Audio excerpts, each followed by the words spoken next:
The mental health epidemic is having a very tangible effect in Watertown.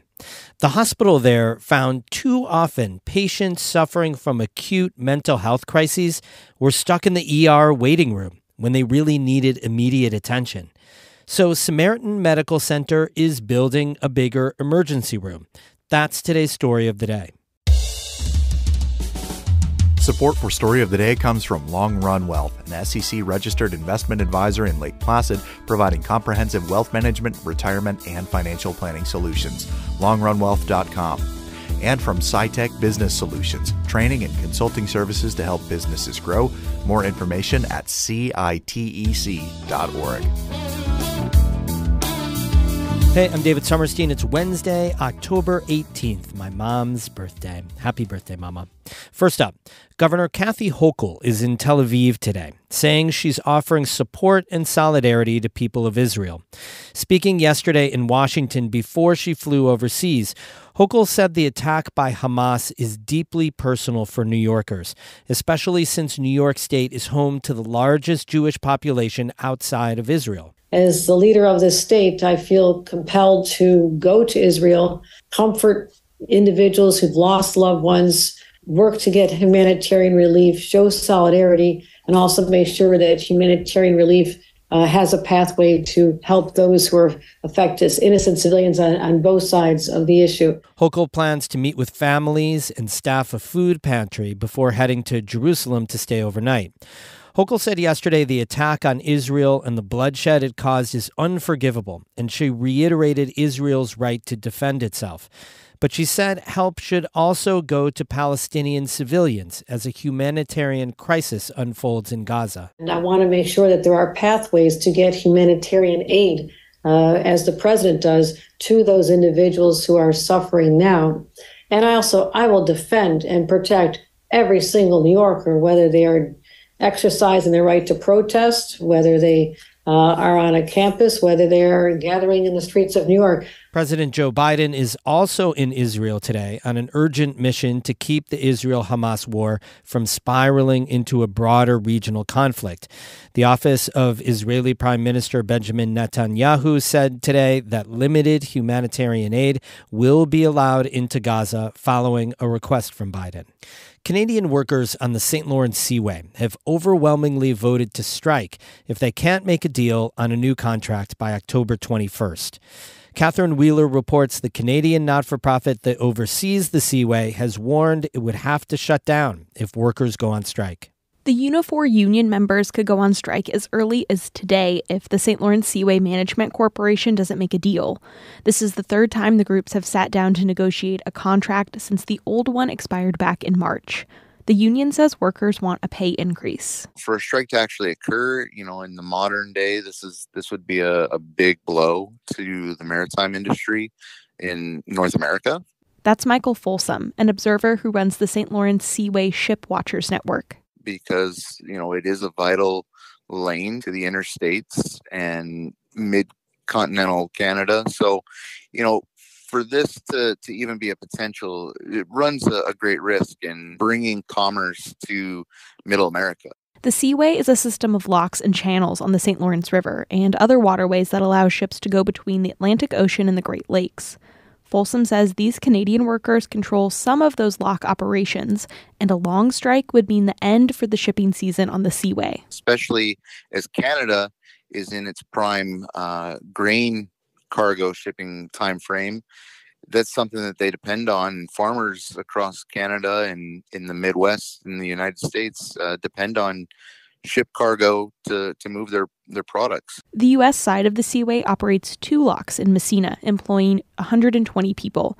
Folsom says they're not striking, but they wouldn't be able to do much. Without access through the lock at Montreal, no ship would end up reaching the U.S. locks in Messina.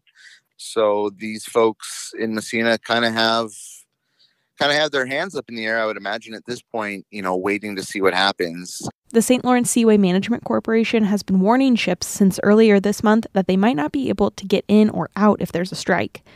Folsom says he thinks talks between the corporation and the union will be aggressive as the October 21st strike deadline gets closer. Catherine Wheeler, North Country Public Radio.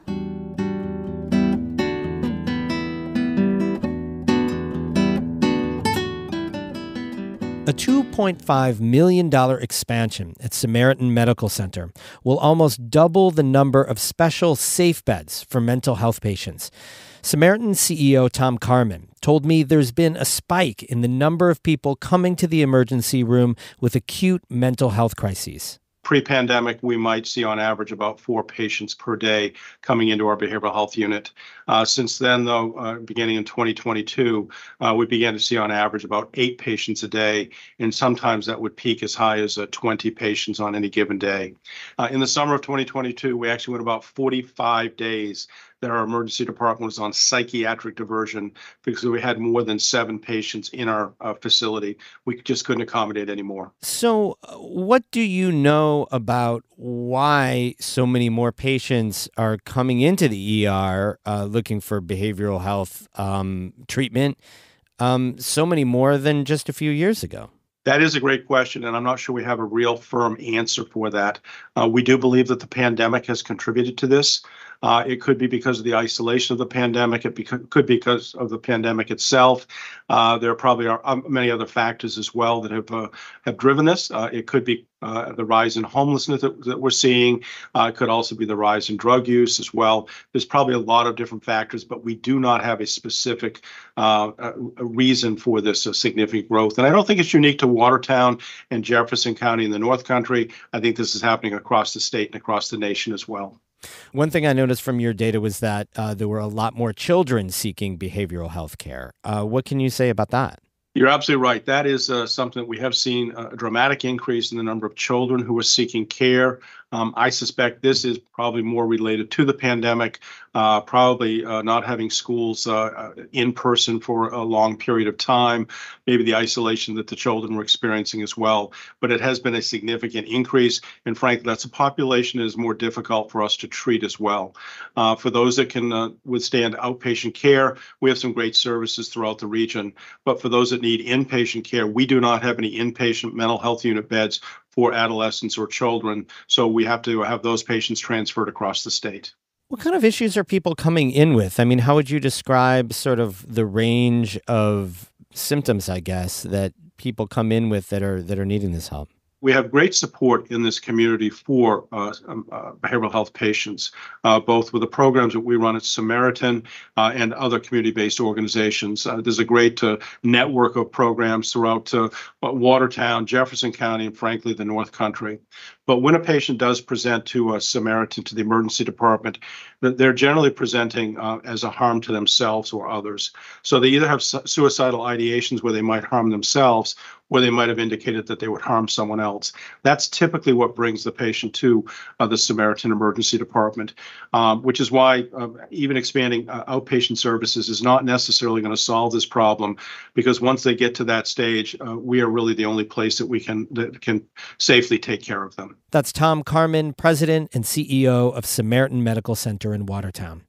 From Watertown to the St. Lawrence River to our governor in Israel, NCPR is following the news that matters to you. We're in the Adirondacks, in Plattsburgh, in St. Lawrence County, in Malone. Our reporters are local people like you who care about the people and the places they're covering.